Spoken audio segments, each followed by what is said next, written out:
There is only one person who knows my secret. Gaetano Ciandelli of Naples. The pain of listening to him amounted to torture, and in 3 days I instilled into him a totally different way of managing his bow. Whereas his tone had been so raspy that it made one's ears ache, his tones are now pure, full, and sweet. The stroke of his bow is under perfect control, and it makes the profoundest impression on his astonished listeners. The legends say that Paganini held a stick in his hand for over 2.5 years in order to master the art of bowing. And though most historians claim that this cannot be true, and that all of Paganini's secrets died with him, they would be wrong. On both counts. Dead wrong.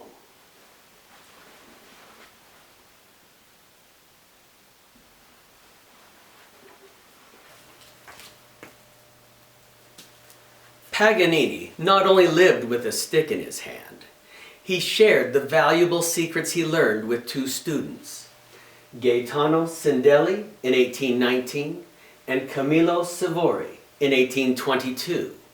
And while having the secrets of Paganini does not make one Paganini, these secrets have been handed down through the Romantic school of music for the past 200 years. And as its current director, I am now handing them down to you.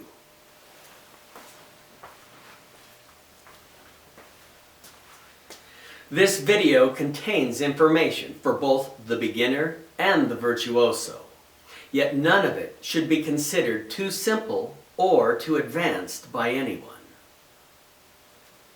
Use your right hand to hold the violin bow with a relaxed yet straight wrist. Next, bend the thumb and fingers to form a nice round C. And to counterbalance the tendency for the thumb to buckle, you may wish to form a tight C first, so your thumb and fingers are more relaxed at the proper shape.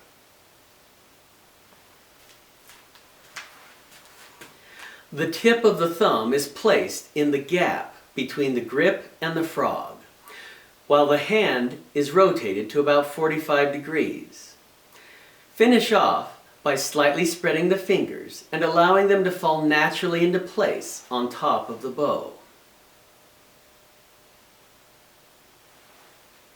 Everyone's hands are different, yet the key points of contact should be the first joint of the first finger, up high on the first pad of the middle finger, about the center of the first pad of the ring finger, and the tip of the little finger, which should rest directly on top of the bow. The purest tone is achieved by tilting the bow forward and playing halfway between the fingerboard and the bridge. For a softer tone and more delicate response, lighten the pressure and move toward the fingerboard.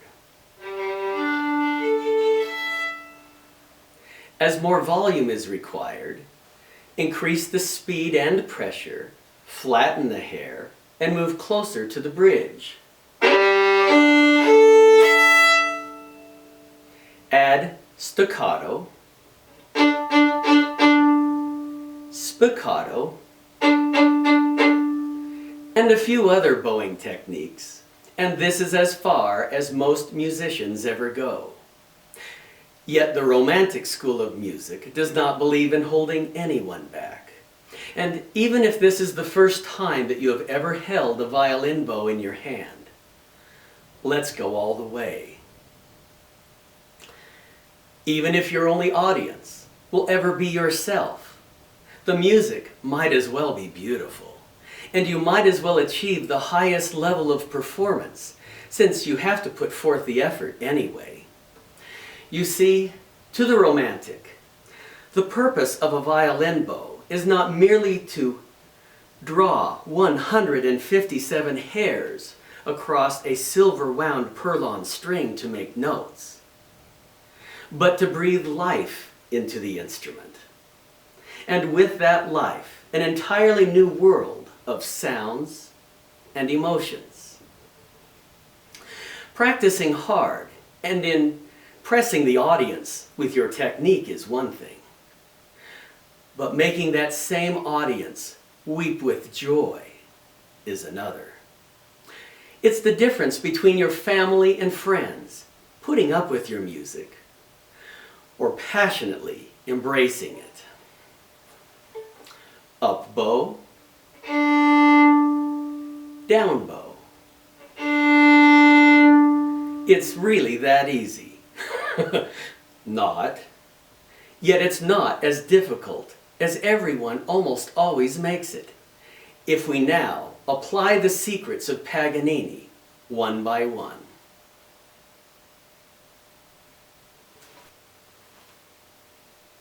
The middle finger is your guide, and it will allow you to draw that smooth, straight bow that so many struggle for their entire life, if you will just relax and allow your other fingers to follow it. It's best to stand in front of a mirror and begin playing, but not too close to the frog, or your bow may fall as you lift all of your other fingers to see if anything changes.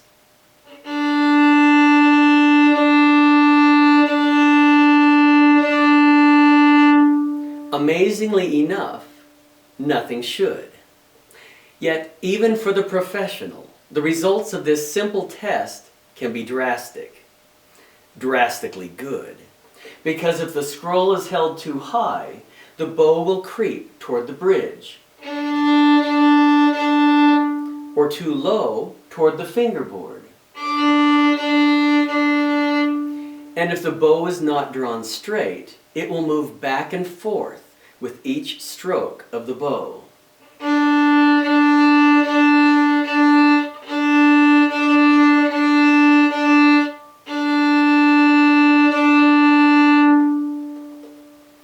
You see, it's very difficult to draw a perfectly straight bow while using all of the fingers. Yet, while using only the middle finger, it actually becomes more difficult to draw a crooked one. Once the bow is running true, and you know what it looks like, gently replace the other fingers without changing a thing.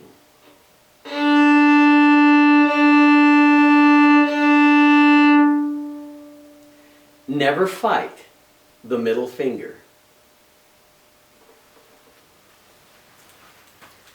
If you have trouble producing a nice tone using just the middle finger, you may have to verify that you have a genuine horsehair bow and enough fine rosin on it to properly grab the string.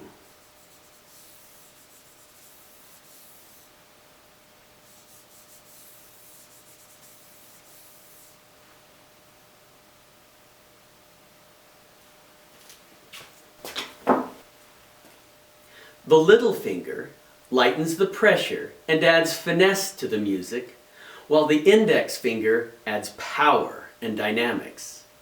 The ring finger helps stabilize the bow and adds depth to the sound. And if you haven't discovered it yet, fine violins respond and sound very different while using different bows.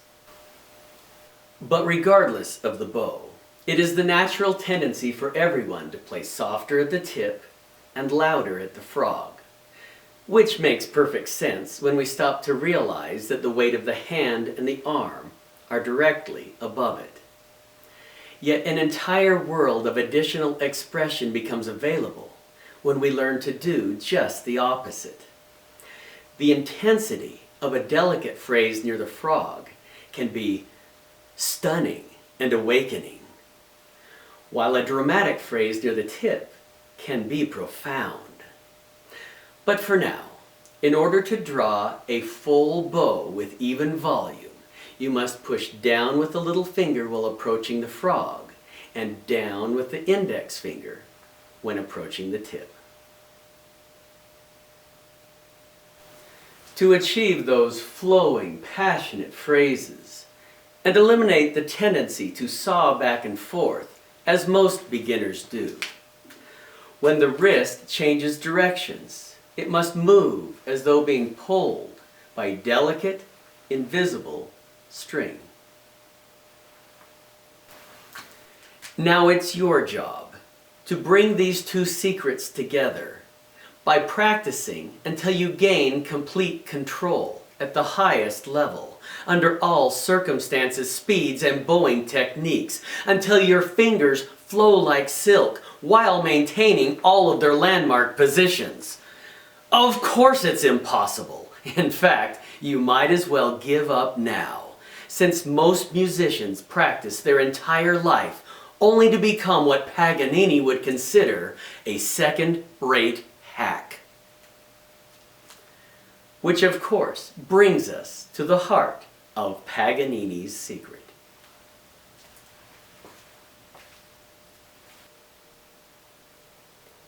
Paganini's wrist is so loose and supple that I would compare the play of his hand to the movement of a handkerchief tied to the end of a stick and floating in the breeze.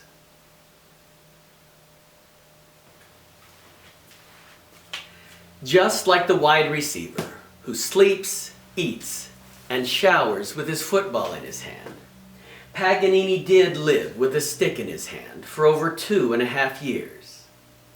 Yes, it usually was his violin bow while he was practicing as a child, but it was also this. This box contains what Paganini considered his greatest secret. It's what allowed him to practice smarter and more efficiently than anyone else, at any time. It is what allowed him to master the most elaborate techniques of the bow and to become a virtuoso.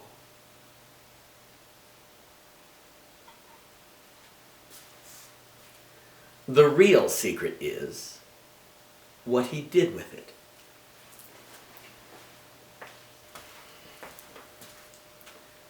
The fact that an ordinary pencil is hexagon instead of octagon and slightly smaller is actually a good thing. The different shape helps wake up the fingers, and the smaller size develops a greater sensitivity. And the most important part of all, unlike a violin bow, being dead straight allows the eyes and the mind to acquire a much higher level of precision and control. It's best to use an unsharpened pencil with the eraser toward the eyes and with markings close to each end, even if you have to draw them yourself. An eagle or a Dixon have been the standard at the Romantic School of Music for almost 100 years, yet any quality solid wood pencil will do. Before we begin, it's impossible to overemphasize just how important it is to always keep the fingers, hand, and wrist as relaxed as possible. In time, it should look and feel like you never really grabbed the pencil or bow at all, and each of the fingers should delicately fall into place with the exact same amount of pressure, which is almost nothing. If necessary, loosen the fingers, hand, wrist, and arms with this flowing exercise to help relax and smoothen things out.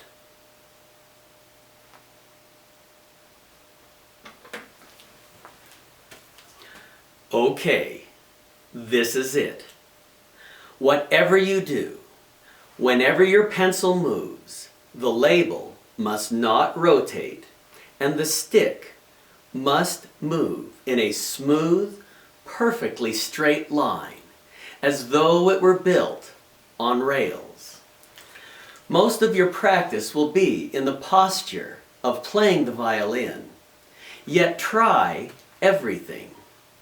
But wherever you are, always remember that you must maintain a ruthless and relentless attention to detail, no matter how slow you must go to achieve it. If anything wanders at all, go slower than necessary to straighten it out. Use anything you can to help visualize a straight line, a yardstick, the edge of a desk, anything. Start very slowly at first and exaggerate all of your movements. Then, once you're in control, speed things up. But don't ever allow yourself to get sloppy. Also, don't feel bad. It's common to drop the pencil a few times, which is why you should never begin practicing with an expensive bow.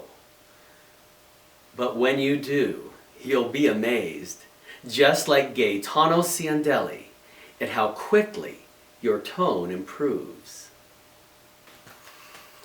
There are many advanced exercises using the pencil, but the basics are push-ups, both kinds, all angles, including upside down and backwards, and overextending. Always take the time to feel the stretch. Then lean your head to the left.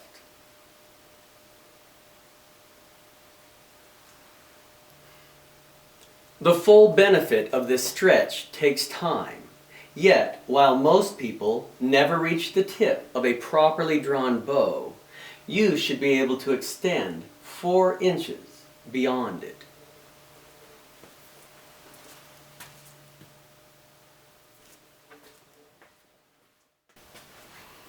As you may have already guessed, Paganini's ability to transform his violin into a heavenly harp or a scolding hag was only possible with total control of the bow.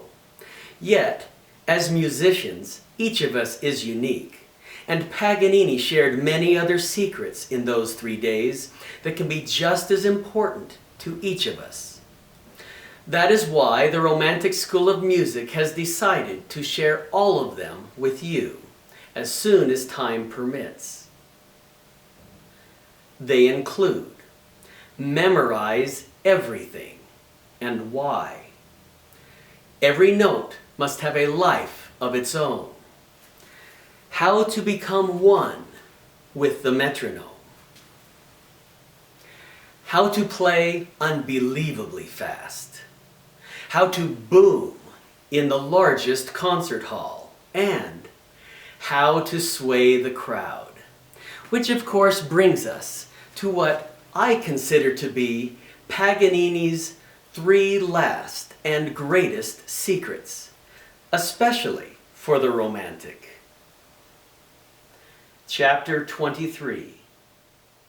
Cheryl sauntered toward the switch with her fiery red hair swishing against her shoulder.